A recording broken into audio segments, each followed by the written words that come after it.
Слава ти, Господи. Слава ти, Господи се Христе. Дали сака некој друг да сподели некој стих кој што му се допадна или го допре?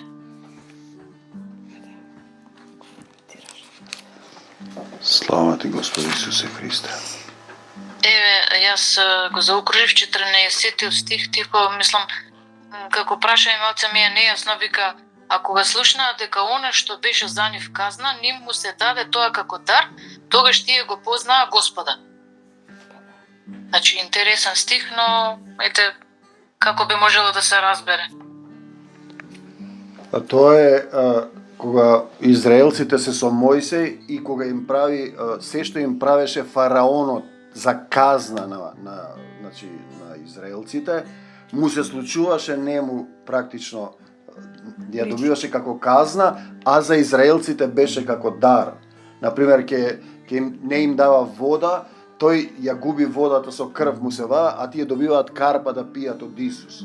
Или, например, сака да ги издави во морето, морето се отвара, тие поминуваат, овие поминуваат низ морето и се дават, се спушта морето.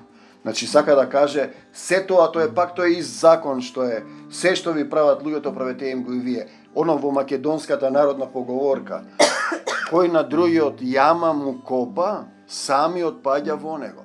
Значи, ќе забележите што си правел ти, кога ви кажував еднаш дека кога бев студент, си играв мајтоп со професорите, се шегував, додека не го покајав тој момент, ми текна, ама зошто децава не слушаат? Се сетив дека истото го правев на мојот професор. И се покајав, веднаш штом се покајав, значи не беше тоа злонамерно, ама така како шегобиско, си играш мајтоп, си шегуваш со се. Знаете, и потоа кога го покајав тоа, се изгради сериозен однос кон студентите. Тега дури се чудат, например, професорите, оди студентот од 300 метри да ме кушне. Затоа што сеќава друг однос, бидејќи јас го покајав тој, ме разбирате? Тоа е таа суштина, за да го разбереш. Значи, ако го слушнаа дека она што беше за нив казна, за израелците, нив им се даде како дар. Водата му ја зема, добиваш вода, се отвори морето, поминаа по суво.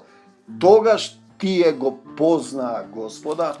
Ова е добро, но не завршува. Значи, не е еднаш за секогаш да го познаеш, значи да го љубиш. Тоа ќе биде проповета во понеделник, ќе зборуваме за тој момент.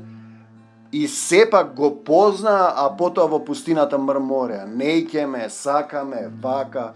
И тоа е тој процес на ќе дознаеш ти за Господ, еве и за Исус, кај нас и за Татко, и по извесен период, тоа е она сатанско подметнување што го има во една заедница, еднаш спасен, за секогаш спасен, и не треба ништо да правам, Господ се направил за мене, и ти се чувствуваш лагоден, по известен период си дознал неколку стихови приказни од Светото Писмо и си живееш како што ти сакаш, тогаш од познат Господ му стануваш непознат и ќе викаш: Господи, Господи, кои сте вие, не ве познавам, во Твое име изгонувавме демони, во Твое име пророкувавме. За да го познаваш треба да кажеш: Татко, да дојдеш до Татко, треба да бидеш син.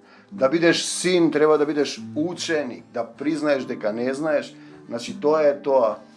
Кога на некој му правиш некоја казна, размисли, тебе да не ти се врати тоа, а ти ќе го добиеш ако не го правиш тоа, ако те води духот како дар.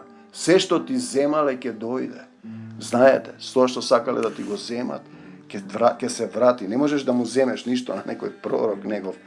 Значи, за тоа станува збор.